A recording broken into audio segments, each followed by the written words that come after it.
The finance side of business is what most people sort of grit their teeth and they just bear their way through it. The fact of the matter is it's the heartbeat of what keeps your company going. And so if we can simplify that for people and do it in a way that's very natural and conversational via text, then it's much easier to get adoption and interest and to have that consistency. Hey everyone, welcome to the Know Like Trust for Real Estate podcast, where I help you craft branding and marketing strategies that align with your unique strengths. I'm Christine George, and agents who work with me grow their business on average by 40% for aligning their marketing with who they are, not what they sell. I am joined by my two co-founders of BKeeperAI, Eric Hunsberger, who is our CTO, and Laura O'Connor, who is our visionary and CEO. BKeeperAI is an AI-powered, human-verified expense tracking platform. Today, we're going to talk all about how the idea came to be and how it's helping solopreneurs across the country save money.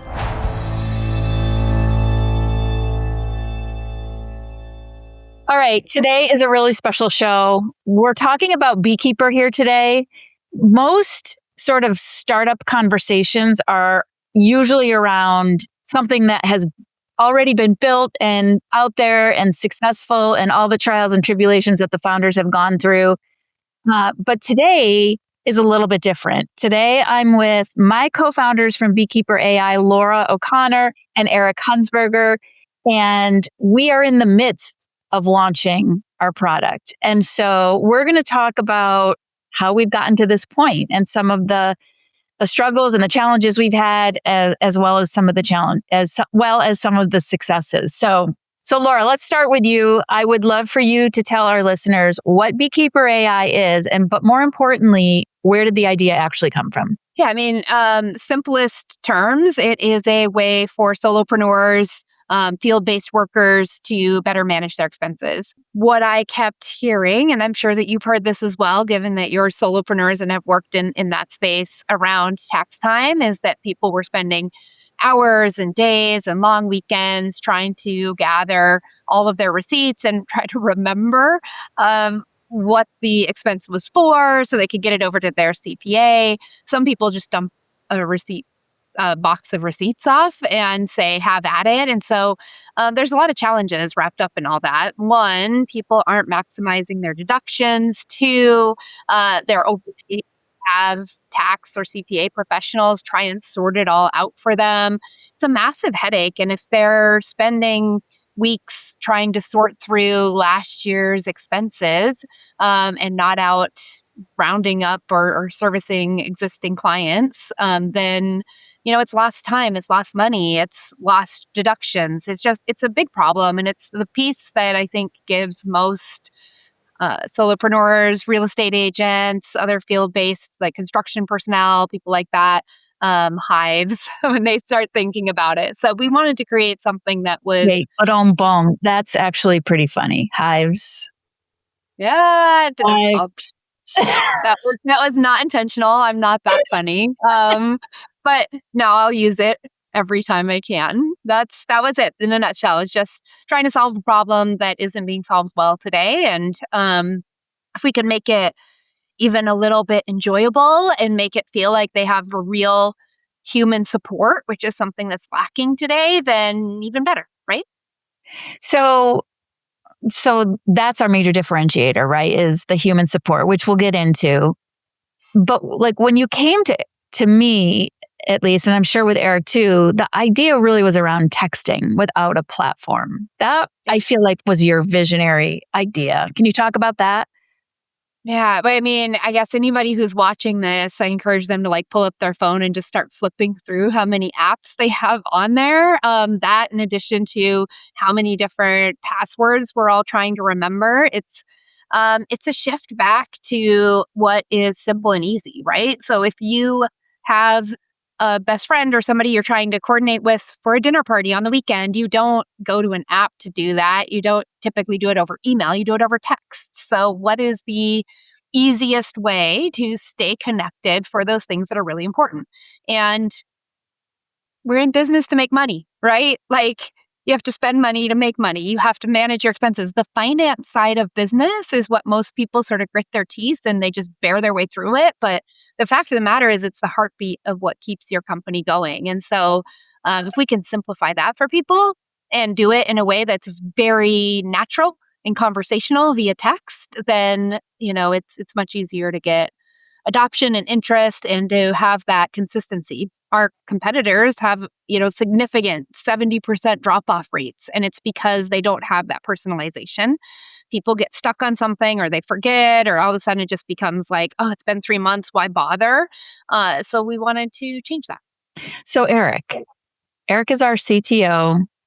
When Laura brought this idea to you, because I was not in the room where it happened, what was your honest gut reaction? It happened over a phone call, actually, I think. I can't remember if it was his voice or if we actually saw each other. But when Laura described the idea of no app, text-based interaction, doing expense management, sending images over, maybe even audio files, right? Different things. I thought, I have no idea how that would work. That was kind of my first reaction. I was like, I don't know. Maybe it sounds interesting. I love a good, interesting problem set.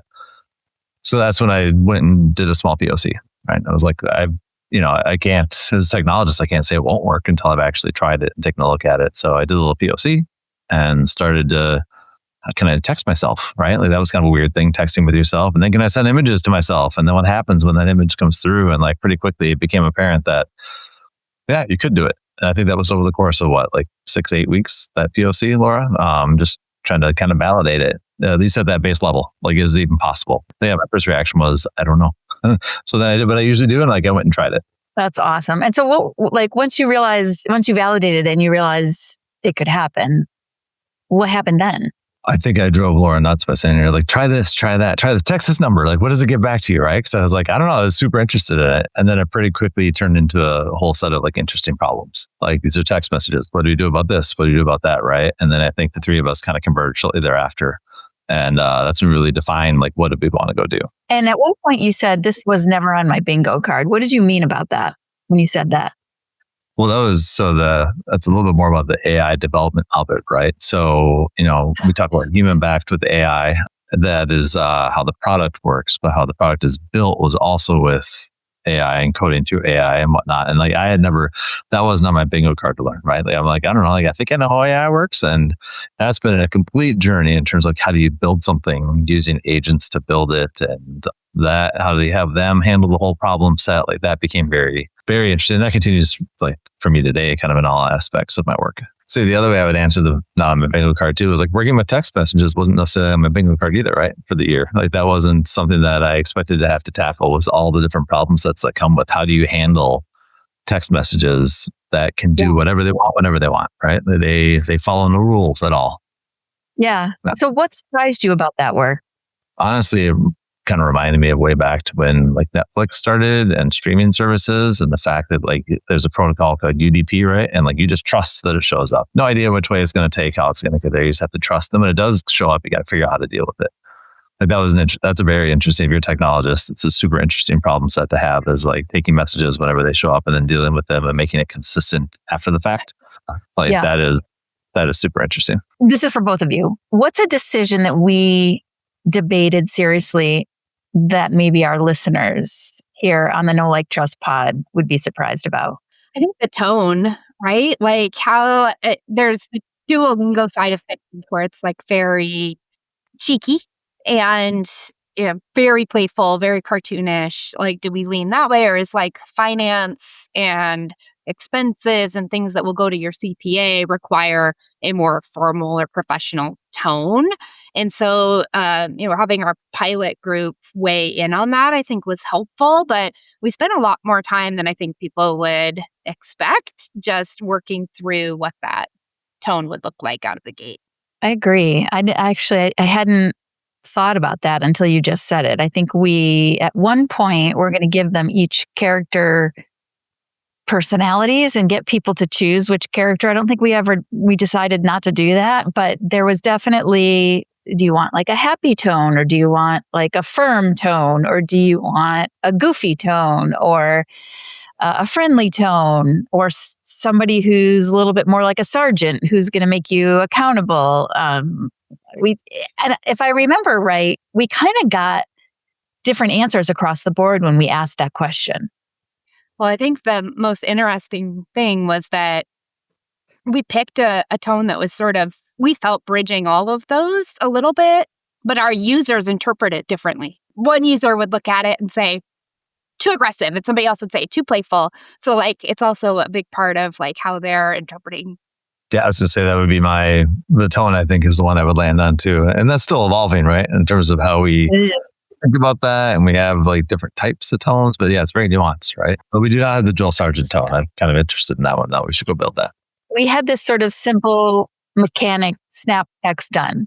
Was that hard to build going back to the building? Like, was that hard to build? Like you snap a picture, text it, and it's done. I know we went back and forth, I learned new terms through this whole process too, like non-prod versus prod. And I know we went back and forth through non-prod trying to, testing it and making sure that it worked. Was that creating that whole process, which from the outside is simple, was that fairly complicated? Having the different environments is not right, because that's just a place to test versus affect our customer base. But like the process of capturing something and then parsing it and then doing activities on it, like categorization, deciding when you have to ask questions about it, right? Like that is definitely a challenge, and it's a balance, right? Because we talked a little bit earlier with our tone conversations. Like for me, I'm like, well, this is an IRS thing, so it's got to have this, got to have this. I'm going to ask you 1,000 questions about your expense. Like that's the wrong thing to do, right? I need to ask you like one question about your expense. And so that's that internal kind of back and forth that I had around like, how do you make it seamless? So I think that was like equally as hard as actually lining up the tech to go do the things, right? To do that parsing. So, one thing that I remember when we were back in New York, Laura brought us through this really interesting exercise to help us determine, what was the most important thing for each of us as it related to the product and the user experience. And we each had a different answer. So for Eric, it was accuracy, which is no surprise. And you want that. You want your CTO to make sure that the product is accurate. For me, it was ease of use, right? It's like that staples, it's easy. And for you, Laura, it was that human component, which we all know that God forbid your Google business profile goes down or you get taken off of Meta because, they say that your profile goes against their requirements or their rules. There's no talking to anybody. You got to just spend hours and hours and hours figuring it out. And that's what we wanted to avoid. But Laura, I would love for you to talk through that whole experience, because I found that was an area of tension for us a little bit as a team, and how we got to essentially where we were, which was in our brand manifesto, in the hierarchy of needs. If all else fails and there's only one thing that we can do right, we decided ultimately that it was having that human support was the most important thing as it related to our user experience. Can you take us through that whole exercise that you did and how we got to the eventual place where we needed to be? Yeah, first and foremost, before we ever became founders of something, we were all consumers, right? And I think all of us and anybody else that has been through this journey over the last decade or so of not being able to get the support that you need, and knowing that sometimes that like it might be even a simple switch that needs to be turned on, or a simple change in like how you're using a certain platform to get it to work for you. And the reality is that the catalogs and massive libraries of self-help tutorial videos, or the self-guided AI, support chatbot, they're just not working. And people are frustrated. Consumers are frustrated. I don't want to be part of that frustration. I think that, yes, obviously it increases costs to have that oversight. But again, we're talking about people's finances and their businesses. And so knowing that there is somebody watching over, making sure that things look right, helping redirect and correct when a user is going astray from the way that the platform is best meant to be worked with. I just felt like it was something we couldn't compromise on, because at the end of the day, if you're doing something to make money, then you're going to do whatever is the cheapest and easiest and best way to get the most people. If you're doing something because you really genuinely want to solve a problem and you want to have, users who are loyal, you have to build that trust to get that loyalty. And you can't do that by, as great as AI is, and we use it. We're not afraid of AI. It's a core piece of what we're offering. We all know that there's hallucinations and there's problems and there are things that, and it has to continue to learn. And sometimes it will learn the wrong things unless we want it to be a strict numbers game like the other competitors out there where we get 1,000 people knowing that we'll lose 700 of them and we're okay with that. We had to do something different than what they're doing. We are not alone in this, so I'm sure it wouldn't surprise you to know that major carriers like AT&T, Mobile, and Verizon are adopting RCS or text messaging to facilitate their business messaging, and they're pulling back from their apps. But what might surprise you is that major retailers like IKEA, Tommy Hilfiger, Warby Parker, they're all also using SMS now for faster and direct customer communications. And I think in July, so coming up in a few months, Samsung is transitioning everything to Google Messaging as their default for their rich communication services, for support, and they're abandoning their Samsung Message app. So I think that we're the first of what you will see many companies looking to shift to that as a format for how they do their rich communication services. I do want to emphasize, though, that when we are texting, which is the base way that we use our product, when you do escalate for support or when you actually want to have a conversation about your, reporting, you will speak to a human. And that is what Laura's essentially talking about. That human aspect of this is very much a number one priority with our product. A couple of people have challenged us from a scalability perspective, right? Yeah. So a couple of people have said, how are you actually going to be able to scale human support and still be able to make money? Can you speak to that? Yeah, I'm sure Eric will want to weigh in on this too, but this is where that partnership between really great process systems, AI, and humans done well is proof that you can actually scale, because you can use AI to help flag things that might be concerned and draw those up to a person's attention. I'm not afraid of putting it out there to have people reach out as needed, because even if it's 15 minutes of time to get somebody on the right track and using the product in the way that it was intended, that's 15 minutes that will then help ensure that you have a customer for the next 12 months. I don't know how people think that they can scale without it, right? These companies that think that it is an issue, I think are totally missing the mark on short-term optics versus long-term results. It's true. And I think that that's what makes us different. And I would also say we were talking to a potential customer a couple of weeks ago who actually agreed with us and said, yeah, I don't think there's anybody else out there who supports their community, their customers with human capabilities. And so I think we're onto something there. I think we actually did a little funny in our brand manifesto, and we called ourselves, instead of a SaaS product, we called ourselves an accountability as a software product. So an AAS. That's just for an internal joke. Anyway, what do you use for both? This is for both of you. What does success look like in 12 months?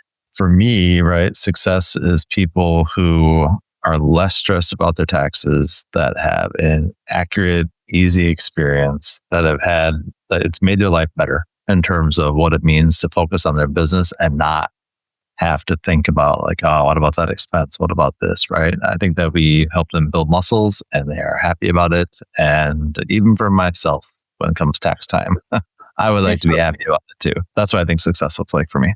Yeah, success in 12 months, that's May 2027, right? That would be just after tax time. So success would be our enterprise customers that we're developing our partnership agreements with right now, having better engagement with their existing systems and tools because of our platform being a piece of it. So them seeing that shift and getting inside of the head of these other founders and companies and showing them that having this sort of rich communication style is super effective. Like, I think, yeah, obviously we want happy customers. We want lots of customers. We want CPAs reaching out with testimonials because of, their clients who are using this product and it's easier for everybody, right? All of those things I think are a given based on the business plan and the trajectory that we're on. But bigger than that, I want to show people that by using AI in a smart way and tapping into like talented fractional level executives, like you don't have to be, and I am a proud supporter of a startup that are some MIT kids, right? So like nothing against that, but like there's just been this really long, sort of too long idea that somebody has to be, dropping out of college and, it's some sort of prestigious thing to be able to build something. And that's not necessary, right? Like there's wisdom and talent in people at all generations and all levels that they can bring to the table. And with AI to help as a partner in that, I think that it's okay to build something that you want to run. Like, when was the last time you heard somebody say, like, I'm building this because I'm excited about it and I want to run it? Everybody's looking for their exit. Well, like, why?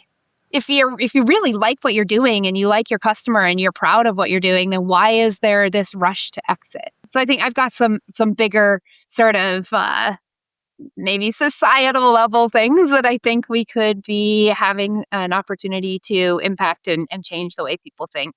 That's important as well. Well, I do. I should say, too, that one of your requirements of your co-founders, Laura, which then trickled down to customers, is that you want to work with good people who genuinely care about the work that they do and the people that they serve. And so that was a requirement. That actually, going back to my original question, I mean, that was the thing that got me super excited, was to actually, start something from scratch, build it from nothing with people that I respect and trust. And that was what got me really excited. And to be able to serve people in that way too. And I think that when we continue to put the human aspect of what we do at the forefront, that will continue to fuel us and will give us the success that we're hoping for in 12 months. Our target audience, just naturally based on Christine, you and I, and our background in the real estate industry, are real estate agents. And I think other markets that are in need of this are other field-based workers, whether they be plumbers or electricians or, these people they're out in the field all the time. They're collecting these receipts, they're juggling, they're wearing all the hats.